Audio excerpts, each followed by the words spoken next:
15ଟି ଅନୁଚିନ୍ତା ସବୁବେଳେ ଖୁସିରେ କିପରି ରହିବେ? ମନକୁ ସକାରାତ୍ମକ ରଖନ୍ତୁ।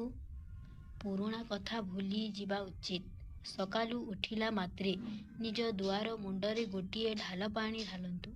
ମାତା ଲକ୍ଷ୍ମୀଙ୍କ ଆଗମନ ହେବ। ଘରେ ଧନ ବଢ଼ିବ। ଭଙ୍ଗା ପାନିଆ, ଭଙ୍ଗା ଦର୍ପଣ, ଛିଣ୍ଡା ଚପଲ, ଭଙ୍ଗା ରୁଚା ଜିନିଷ ତୁରନ୍ତ ଘରୁ ବାହାର କରିଦିଅନ୍ତୁ। ଏସବୁ ଥିଲେ ଘରେ କଳି ଝଗଡ଼ା ଲାଗିଥାଏ। ଘରେ ପୂଜା କରିଲା ବେଳେ ଶଙ୍ଖ ଫୁକିଲେ ନାରାୟଣ ପ୍ରସନ୍ନ ହୋଇଥାନ୍ତି। ଦୁର୍ଭାଗ୍ୟ ଦୂର ହୋଇ ସୌଭାଗ୍ୟ ମିଳିଥାଏ।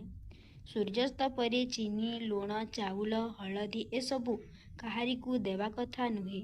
ଘରେ ଅଭାବ ଦେଖା ଯାଇଥାଏ। ଆର୍ଥିକ ସମସ୍ୟା ହୋଇଥାଏ। ପ୍ରତ୍ୟେକ ଦିନ ସକାଳୁ ଗାଧୋଇବା ଉଚିତ। ନଚେତ୍ କେତୁ ଗ୍ରହଙ୍କ ପୀଡ଼ା ଲାଗିଥାଏ। କାର୍ଯ୍ୟରେ ସଫଳତା ମିଳିଥାଏ। ଅତ୍ୟନ୍ତ ମିଛ କହିବା ନିଜ ଭବିଷ୍ୟତକୁ ଖରାପ କରିବା ସଙ୍ଗେ ସମାନ ହୋଇଥାଏ।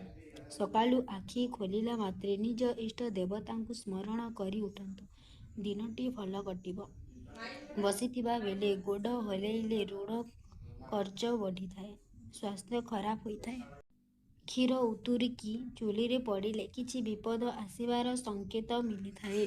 ତା ଆଗରେ ହାତ ଯୋଡ଼ିକି ସମୟ ମାଗିଲେ ନିଜର ସମ୍ମାନ ହାନି ହୋଇଥାଏ।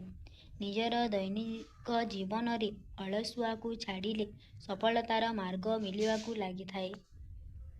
ନଖକୁ ଦାନ୍ତରେ ଛଡ଼ାଇବା ମନ୍ଦ ଅଭ୍ୟାସ।